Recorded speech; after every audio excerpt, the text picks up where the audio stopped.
तो hello guys, welcome to my channel tech online.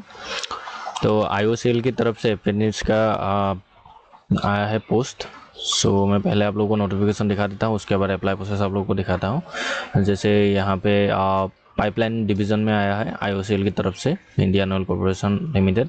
सो यहाँ पे ईस्टर्न रीजन पाइपलाइन टोटल 156 आया है पोस्ट। उसके बाद वेस्टर्न 152 आया है। आप लोग यहाँ पे देख सकते हैं लोकेशन कहाँ का होगा। जैसे कि आसाम बंगाईगांव गुवाहाटी में होगा, 6 पोस्ट है। जैसे यहाँ पे कानपुर, लखनऊ, महेश्वर, यहाँ पे आप लोग देख सकते हैं। सो मैं ये आप लोगों को देखने को दे रहा हूँ, आप लोग देख लेना। और टोटल 537 पोस्ट आया है।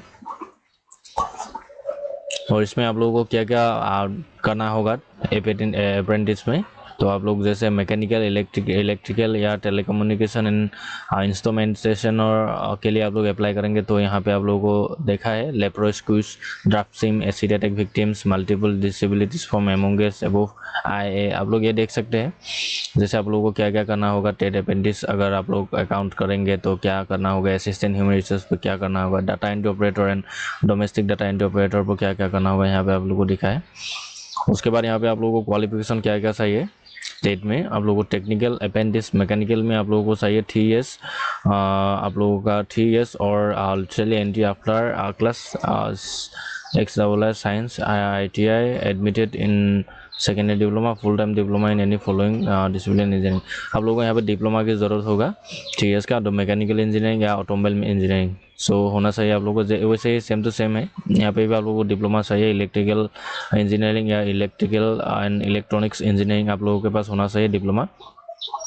उसके बाद यहाँ पे trade apprentice assistant human resource में के लिए आप लोगों को full time bachelor degree graduate from government recognised institute university. आप लोगों को अगर असिस्टेंट ह्यूमन रिसोर्सेस पोस्ट के लिए आप लोग अप्रेंटिस के लिए अप्लाई करना चाहते हैं तो इसके लिए आप लोगों को ग्रेजुएशन चाहिए, आप लोगों को फुल टाइम ग्रेजुएशन होना चाहिए। और साथ ही साथ यहाँ पे आप लोग अगर अकाउंट के लिए अप्लाई करेंगे, अकाउंटेंट के लिए अप्लाई करेंगे तो यहाँ पे आप लोगों को ग्रेजुएशन ही चाहिए। पर यहाँ पे आप लोगों को एक बात है कि कॉमर्स में आप लोगों का ग्रेजुएशन होना चाहिए। और नेक्स्ट आप लोगों का डाटा एंट्री ऑपरेटर जो फ्रेशर्स अप्रेंटिस, सो यहाँ पे आप लोगों को मिनिमम 12 पास होना चाहिए। अगर आप लोग डाटा एंट्री ऑपरेटर अप्लाई करना चाहते हैं तो यहाँ पे आप लोगों को 12 पास होने से चले जाएगा। पर यहाँ पे आप लोगों को ग्रेजुएशन नहीं करना है, ग्रेजुएशन क्या हुआ होगा तो आप लोग अप्लाई नहीं कर सकते। तो नेक्स्ट यहाँ पे डोमेस्टिक डाटा एंट्री ऑपरेटर है। डोमेस्टिक डाटा एंट्री ऑपरेटर के लिए भी सेम टू सेम ही है, 12 पास ही चाहिए। पर एक बात है कि यहाँ पे आप लोगों को नेशनल स्किल क्वालिफिकेशन की तरफ से डोमेस्टिक डाटा एंट्री ऑपरेटर का एक सर्टिफिकेट आप लोगों को चाहिए। सो यहाँ पे अगर आप लोग 31/8/2025 से पहले आप लोगों ने अगर डिप्लोमा या आप लोगों ने जो क्वालिफिकेशन आप लोगों के पास है हाई सेकेंडरी या ग्रेजुएशन आप लोग अगर किया है तो आप लोग अप्लाई कर सकते हैं। सो यहाँ पे भी जैसे यहाँ पे 50% मिनिमम आप लोगों के टेट में के लिए आप लोगों को चाहिए, जो भी सर्टिफिकेट होगा और डिप्लोमा या ग्रेजुएशन 50% से ऊपर होना चाहिए। और ST SC के लिए 45 से ऊपर होना चाहिए। इस क्राइटेरिया जैसे कि 18 से 24 ईयर्स तक होना चाहिए। उसके बाद यहाँ पे ड्यूरेशन ऑफ अप्रेंटिस ट्रेनिंग यहाँ पे 12 मंथ को होगा, मतलब कि 1 ईयर का होगा। उसके बाद स्टिपेंड दिया जाएगा 7,000 और 9,000 यहाँ पे लिखा है। उसके बाद यहाँ पे आप लोगों को एज रिलैक्सेशन भी मिलता है, जैसे 5 years ST SC, 3 years OBC NCL, उसके बाद 10 years PWD कैंडिडेट के लिए। और नेक्स्ट यहाँ पे सिलेक्शन मेथोडोलॉजी, पहले तो आप लोगों का मेरिट होगा, मेरिट आप लोग अप्लाई करेंगे, उसके बाद मेरिट आएगा आप लोगों के लिए। मेरिट में आप लोगों का नाम आ गया तो आप लोगों के पास इंटरव्यू के लिए बुलाएगा और डॉक्यूमेंट वेरिफिकेशन के लिए बुलाएगा। डॉक्यूमेंट वेरिफिकेशन के कंप्लीट के बाद फाइनल मेरिट आएगा, उसके बाद आप लोगों का सब कुछ हो जाएगा, उसके बाद आप अप्रेंटिस बन जाएगा। तो अप्लाई करने के लिए पहले तो आप लोगों को टेट apprentice, data entry operator, freshers apprentice, domestic data entry skill certificate holder. अगर आप लोगों को अप्रेंटिस डाटा एंट्री ऑपरेटर में करना है तो यहाँ पे इस लिंक को क्लिक करने पर क्लिक करके आप लोगों को अप्लाई करना होगा। या फिर नहीं तो आप लोगों को technical apprentice, mechanical engineering, telecommunication, instrumentation apply करेंगे तो इस लिंक पर क्लिक करना होगा। अगर आप लोगों को टेट apprentice assistant human resources accountant पर क्लिक करना है, आगे अप्लाई करना है तो यहाँ पे इस पर क्लिक करना है, तो इस लिंक पर क्लिक करके अप्लाई करना होगा।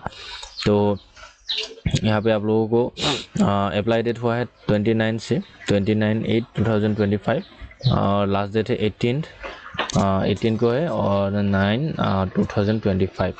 तो यहाँ पे आप लोग अप्लाई कर सकते हैं। अभी यही है, मैं आप लोगों को बताऊंगा, अभी आप लोगों को अप्लाई करने का प्रोसेस बताऊंगा। यहाँ पे आप लोगों को जो लिंक दिया था, यहाँ पे लिंक का इस तीनों लिंक में से कोई सा भी, जैसे कि मैं अभी जिस पोस्ट के लिए अप्लाई करूँगा वो पोस्ट थे टेट अप्रेंटिस असिस्टेंट ह्यूमन रिसोर्स के लिए मैं आप लोगों को अप्लाई करके दिखाता हूँ। तो यहाँ पे मेरे को लिंक पर क्लिक करने के बाद यहाँ पे आप लोगों को पास ऐसा इंटरफेस आएगा। सो यहाँ पे पहले तो पूछेगा कि टेट अप्लाइड फॉर, आप लोग कौन से टेट के लिए अप्लाई करना चाहते हैं। तो मैं यहाँ पे ह्यूमन रिसोर्सेज पर अप्लाई करना चाहता हूँ, तो यहाँ पे ह्यूमन रिसोर्सेज पर क्लिक करूँगा। उसके बाद स्टेट आएगा, यहाँ पे आप लोगों को कौन से स्टेट में अप्लाई करना चाहते हैं, तो मैं यहाँ पे आसाम ही सिलेक्ट करूँगा। उसके बाद यहाँ पे आप लोगों को अप्रेंटिस के लिए कौन सा एरिया चाहिए, सो मैं यहाँ पे गुवाहाटी और मेरा बंगाईगांव है, तो मेरे पास में यही है दोनों, तो यहाँ पे दोनों में सिलेक्ट करूँगा। उसके बाद क्वालिफिकेशन पूछेगा आप लोगों को, मैं ग्रेजुएशन किया हूँ तो ग्रेजुएशन। उसके बाद नेचर ऑफ कोर्स आप लोगों को रेगुलर था या पार्ट टाइम था या डिस्टेंस था वो पूछ रहा है, तो मेरा रेगुलर ही था। यहाँ पे आप लोगों को पूछ रहा है कि whether past is above qualification, ऊपर जो क्वालिफिकेशन दिया है वो आपके पास है कि नहीं, तो यहाँ पे यस करना है आप लोगों को। मैं उस समय वो नो पर क्लिक कर दिया था, तो आप लोगों को यस करना है, मैं बाद में यस कर देता हूँ। उसके बाद यहाँ पे कॉम्प्लीटेशन ऑफ कोर्स, आप लोगों ने कब अपना जो डिग्री है कब पास किया था वो पूछ रहा है, तो मैं डिग्री का डेट दे देता हूँ अभी। आप लोगों के मार्कशीट में होगा, और आप लोगों ने ग्रेजुएशन पास करके रखा है तो आप लोगों के जो मार्कशीट है मार्कशीट में लिखा होगा, आप लोग देख लेना। सो मैंने यहाँ पे लिख लिया है। उसके बाद यहाँ पे have you undergone apprentice training earlier of फर्सिंग, यहाँ पे पूछ रहा है कि आप लोग पहले अप्रेंटिस क्या ट्रेनिंग दिया है क्या वो पूछ रहा है, तो मैंने नहीं दिया है तो नो। उसके बाद नेक्स्ट यहाँ पे पूछेगा डू यू हैव ट्रेनिंग और job experience for a period of 1 year और attendant diploma in engineering bachelor, यहाँ पे आप लोगों को जॉब एक्सपीरियंस है क्या वो पूछ रहा है, तो मेरे पास जो भी नहीं है नो। उसके बाद यहाँ पे पूछ रहा है do you have process higher professional course BE MBA MCA LLB और इक्विवेलेंट, आप लोग अगर हाईएस्ट क्वालिफिकेशन और आपके पास है BA से ऊपर, मैं अभी BA किया हूँ तो मेरा ग्रेजुएशन है, ग्रेजुएशन के ऊपर आप लोग अगर क्वालिफिकेशन है आपके पास, तो यहाँ पे आप लोग यस कर सकते हैं, नहीं तो नो, तो नो मैंने। तो नेक्स्ट यहाँ पे आप लोगों को पूछ रहा है कि are you registered with NATS या NAPS, आप लोगों को NAPS या NATS पर आप लोग अगर रजिस्टर्ड है, और एक बात है कि आप लोगों को NATS या NAPS में आप लोगों को रजिस्टर होना ही होना है, क्योंकि मैंने NAPS पे करके रखा था, तो मैं अभी NAPS का ही ID दे देता हूँ। आप लोगों को अगर NATS या NAPS में रजिस्ट्रेशन करना है तो मैंने एक अलग से वीडियो बना के रखा हूँ, तो आप लोग देख सकते हैं, क्योंकि इस पोस्ट के लिए अप्लाई करने के लिए आप लोगों को अप्रेंटिस के अप्लाई करने के लिए NATS या NAPS में आप लोगों को रजिस्टर होना ही होना है। तो यहाँ पर मेरे पास है तो यस हूँ, तो यहाँ पर मैं यस करूँगा। उसके बाद यहाँ पे आप लोगों को पूछेगा name of body to whom registered with, आप लोग अगर रजिस्टर्ड है तो यहाँ पे आप लोग मैंने यहाँ पे name of body home register with तो नेशनल स्किल डेवलपमेंट कॉर्पोरेशन से किया हूँ, तो मैं NSDC। तो उसके बाद यहाँ पर रजिस्ट्रेशन नंबर लिखने को दे रहा है, तो मेरा रजिस्ट्रेशन नंबर मैं लिख लेता हूँ। अगर आप लोगों के पास नहीं है तो आप लोगों का फर्स्ट नेम लिखने को देगा, तो मैं फर्स्ट नेम लिख लेता हूँ।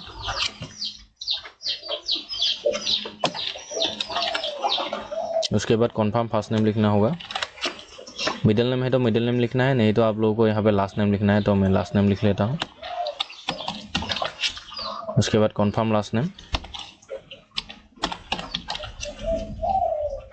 उसके बाद यहाँ पे डेट ऑफ बर्थ आप लोगों को लिखना है, अपना जो भी डेट ऑफ बर्थ है, तो डेट ऑफ बर्थ में सिलेक्ट कर लेता हूँ जल्दी जल्दी। डेट ऑफ बर्थ सिलेक्ट करने के बाद यहाँ पे नेक्स्ट कैटेगरी आएगा, आप general EWS OBC SC ST कौन से कैटेगरी से बिलोंग करते हैं, तो मैं ST हूँ। उसके बाद यहाँ पे वेदर PWD, आप लोग PWD कैंडिडेट है वो पूछ रहा है, तो मैं नहीं हूँ, तो यहाँ पे नो। उसके बाद यहाँ पे मोबाइल नंबर एंटर करने के दे रहा है, तो मोबाइल नंबर यहाँ पे लिखना है, मोबाइल नंबर। उसके बाद यहाँ पे आप लोगों को वेरीफाई मोबाइल नंबर पर एक OTP जाएगा, वेरीफाई मोबाइल नंबर क्लिक करना है। उसके बाद यहाँ पे थोड़ी देर वेट करना है, आपका मोबाइल में OTP आएगा। मेरा OTP आ गया है 244532। उसके बाद यहाँ पे वेरीफाई OTP करना है। उसके बाद मोबाइल नंबर वेरीफाई सक्सेसफुल लिख के आ जाएगा। उसके बाद वैसे ही same to same email ID भी वेरीफाई करना है, तो मेरा एक ईमेल ID दे देता हूँ मैं अभी।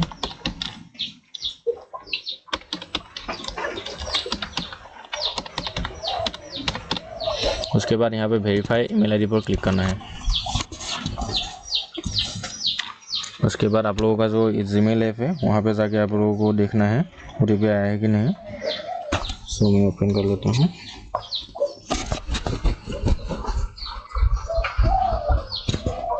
सो OTP आ गया है मेरा 831396396। उसके बाद ये भी वेरीफाई OTP करना है। उसके बाद ईमेल आईडी वेरीफाई सक्सेसफुल लिख के आ जाएगा, ओके करना है। उसके बाद यहाँ पे आप लोगों को पासपोर्ट जनरेट करना है। सो यहाँ पे आप लोग अपना पासपोर्ट जनरेट कर लेना है। मैं पासपोर्ट जनरेट कर लेता हूँ। उसके बाद यहाँ पे फिर से वो पासपोर्ट सेम टू सेम यहाँ पे लिखना है। उसके बाद नीचे यहाँ पे आप लोगों को जो कैप्चा है कैप्चा को फिल कर लेना है। यहाँ पे आई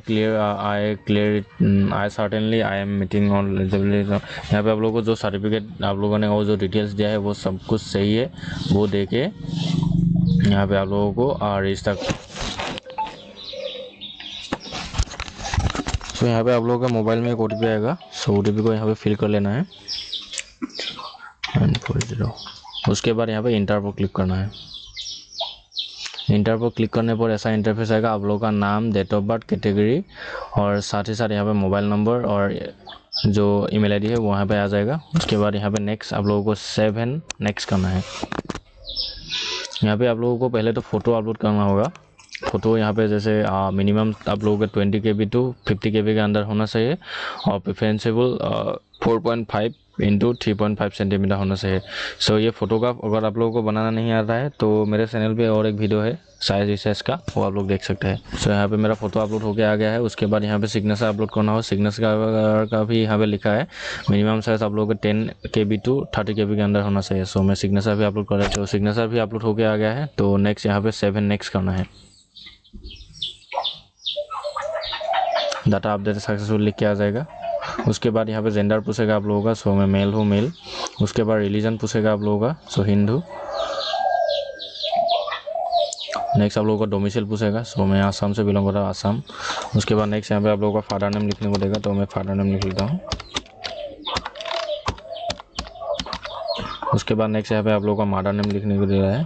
तो मदर नेम लिख लेता हूँ।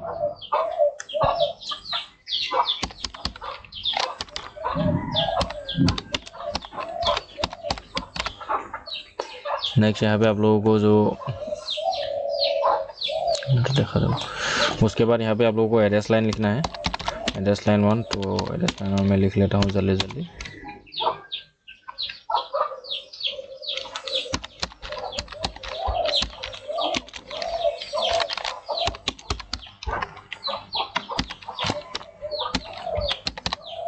उसके बाद एड्रेस लाइन 2।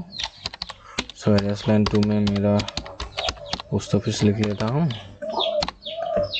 उसके बाद एड्रेस लाइन 3 में मैं अपना पिन कोड लिख देता हूँ। उसके बाद यहाँ पे सिटी पूछेगा आप लोगों का सिटी कौन सा है। तो मैं सिटी लिख लेता हूँ। नेक्स्ट यहाँ पे आप लोगों का डिस्ट्रिक्ट पूछेगा, डिस्ट्रिक्ट भी लिख लेता हूँ मैं। नेक्स्ट यहाँ पे आप लोगों का पिन कोड लिखने को दे रहा है। तो पिन कोड लिख लेता हूँ मैं जल्दी। उसके बाद स्टेट फिर से सिलेक्ट करने को दे रहा है। तो मैं स्टेट भी सिलेक्ट कर लेता हूँ। उसके बाद नेक्स्ट यहाँ पे प्राइमरी एड्रेस सेम है क्या वो पूछ रहा है। किसी किसी का क्या होता है कि आप लोगों का कॉरेस्पॉन्डेंट एड्रेस अलग होता है और परमानेंट एड्रेस अलग अलग होता है। इसीलिए आप लोगों को अगर अलग अलग है तो यहाँ पे आप लोग टिक ना करके लिख सकते हैं। मेरा सेम ही है तो मैं यहाँ पे टिक ही कर लेता हूँ। तो ये ऑटोमेटिक फिल होके आ जाएगा। उसके बाद नेक्स्ट यहाँ पे आप लोगों को 7 नेक्स्ट करना है।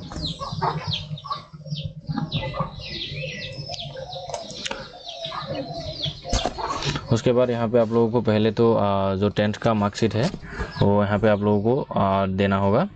सो पहले तो यहाँ पे आप लोगों का name of degree, diploma, board कौन से बोर्ड से पास किया है वो लिखने को बोल रहा है। तो मैं अपना जो 10th का बोर्ड है वो लिख लेता हूँ।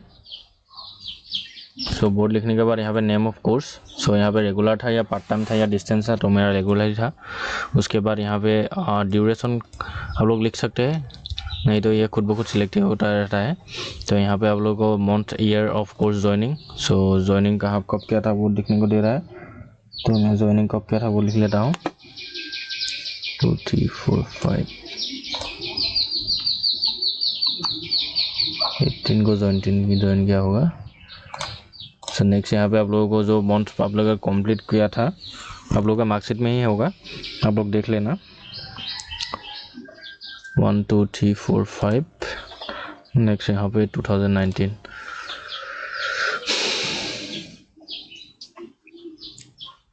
लिखने के बाद यहाँ पे आप लोगों का जो परसेंटेज था, आप लोग 10th का जो परसेंटेज था वो यहाँ पे लिखना है। 392 डिवाइडेड बाय 6, यहाँ पे मेरा परसेंटेज था 65.3। उसके बाद नेक्स्ट यहाँ पे आप लोगों को हाई सेकेंडरी का भी आएगा सेम टू सेम। यहाँ पे मैंने असम हायर सेकेंडरी एजुकेशन मैं यहाँ पे शॉर्ट में ही लिख लेता हूँ। उसके बाद यहाँ पूछ रहा है फिर से regular full time part time क्या था, और तो मेरा फुल टाइम ही था। उसके बाद यहाँ पे हाई सेकेंडरी का भी आप लोगों को डिटेल्स देना होगा। तो हाई सेकेंडरी का मार्कशीट जो है आपके पास, मार्कशीट देख लेना और ठीक से फिल कर लेना है आप लोगों को। तो मैं जल्दी फिल कर लेता हूँ। उसके बाद यहाँ पे आप लोगों ने कब पास किया था वो लिखने को दे रहा है, तो मैं पासिंग ईयर भी लिख लेता हूँ 3 4 5 6 7। उसके बाद यहाँ पे पासिंग ईयर 2021। उसके बाद यहाँ पे परसेंटेज क्या था, परसेंटेज आप लोगों का क्या था वो पूछ रहा है, तो परसेंटेज भी मैं लिख लेता हूँ 563.2। उसके बाद नेक्स्ट आप लोगों ने ITI किया है क्या, वो ITI अगर आप लोगों ने ITI किया है तो ITI वाला ये फिल कर लेना है। उसके बाद यहाँ पे डिप्लोमा किया है तो डिप्लोमा वाला फिल कर लेना है आप लोगों को। उसके बाद यहाँ पे ग्रेजुएशन है तो ग्रेजुएशन आप लोगों का जो name of degree diploma board यहाँ पे लिखा है ना, वहाँ पे आप लोगों को लिखना होगा आप लोगों का जो ग्रेजुएशन कहाँ से किया था, कौन सी डिग्री आपके पास है वो पूछ रहा है। तो मैंने यहाँ पे BA किया था तो यहाँ पे मैं BA लिख लेता हूँ। उसके बाद name of course full time था या रेगुलर था या पार्ट टाइम था वो पूछ रहा है, तो मैं रेगुलर ही था। उसके बाद कोर्स ड्यूरेशन यहाँ पे मेरा 3 इयर्स का था। उसके बाद यहाँ पे ज्वाइनिंग डेट आप लोगों को लिखने को दे रहा है, तो ज्वाइनिंग मैंने अगस्त 2021 में किया था। यहाँ पे आप लोगों को सिलेक्ट कर लेना है ज्वाइनिंग डेट। सो ज्वाइनिंग डेट भी सिलेक्ट कर लिया। उसके बाद आप लोगों ने डिग्री कब पास किया है वो लिखना है, पासिंग ईयर और मंथ जनवरी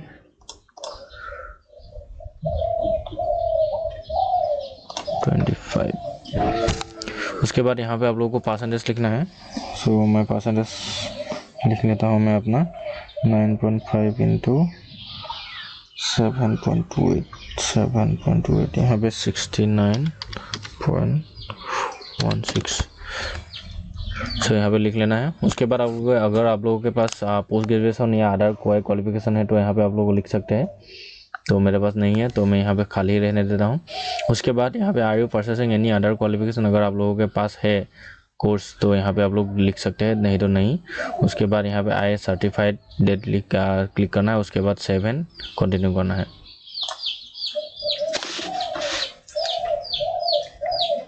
यहाँ पे डाटा अपडेट सक्सेसफुल लिख के आ जाएगा। उसके बाद यहाँ पे फोटो और अपलोड डिटेल्स पूरा आ जाएगा और यहाँ पे नेक्स्ट करना है। उसके बाद यहाँ पे डिक्लेयर करना है। उसके बाद फाइनल सबमिशन पर क्लिक करना है।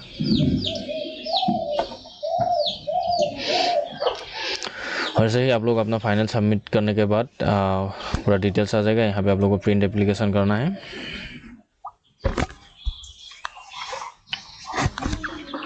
आप लोग फ्यूचर रेफरेंस के लिए ये आप लोग प्रिंट करके रख सकते हैं, क्योंकि बाद में आप लोगों को शॉर्टलिस्ट होने पर ये आप लोगों का जो एप्लीकेशन रजिस्ट्रेशन नंबर है वो ज़रूरत होगा। तो डेट्स इट। ऐसे ही आप लोग IOCL के एप्रेंटिस अप्लाई कर सकते हैं। Thank you.